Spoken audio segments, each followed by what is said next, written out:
change your heart, change your life, change the planet. Our ability to communicate is directly linked to the model of the world that we have in our heads. So our brains, starting at a very young age, construct a model of the social world and how we fit in it. So you're kind of stuck with a particular model, and then we just make slight modifications to it as we get older. If you know anything about attachment theory, you know that there's secure attachment, where you have a model of the world that you feel really, really safe in.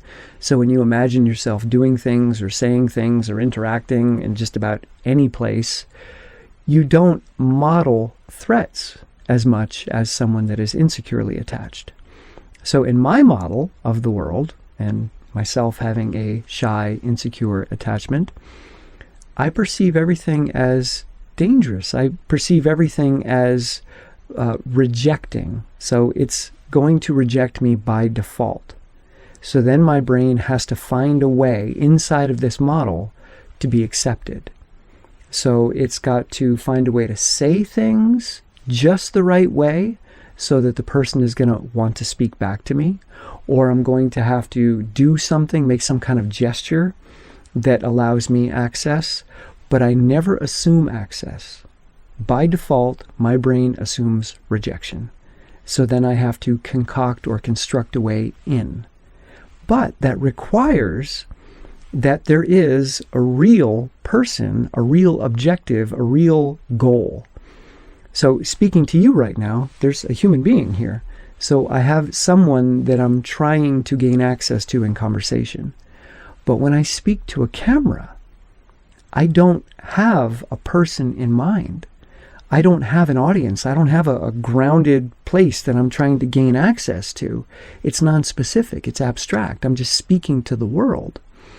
But when I'm speaking to the world, well, how could I possibly get access?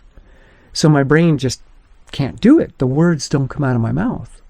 But the moment I move away from the camera and I move to you, I have a specific target that I can work on, but I don't know how to interest the world.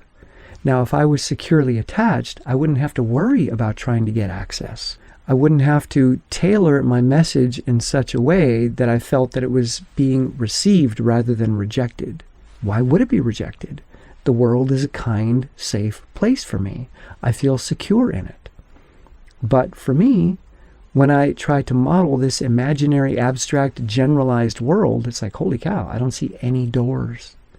So when I'm in a good place, when I'm confident, or when I just get back from a run, or in the midst of a run, it's easier for me to speak to this abstract thing called YouTube or my audience, and not get caught up so much in trying to get permission, trying to get access. But when I'm in a depressed state, it's really, really hard for me to find my voice if I don't have a specific target to speak to. And I really appreciate you being interested in these conversations with me, because it allows my abstract general audience to tune in to things that I'm thinking that I wouldn't otherwise be able to share. So thank you. So if you're finding yourself, if you're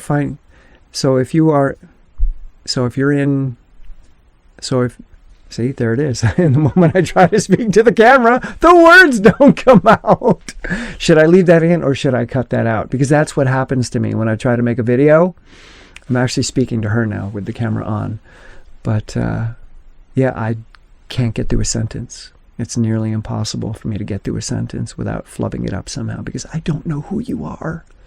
So if you're having some kind of challenge in communication, you're dealing with depression or shyness, etc., it's so much easier to find your voice if you have someone to share that voice with.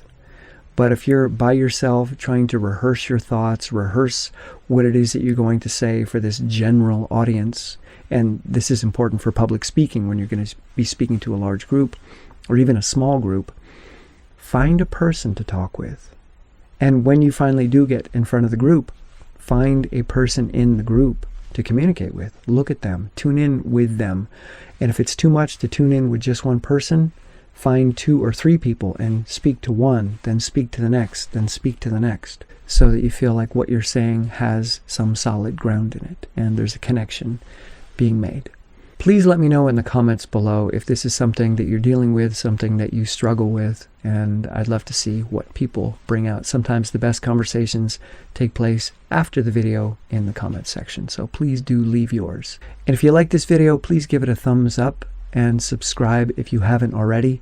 And if you want to help me make more content like this, come on over to Patreon, just $1 or $2 a month, and it makes a big difference in my ability to continue doing this, and I greatly appreciate your support. Okay, I'll see you soon. Bye.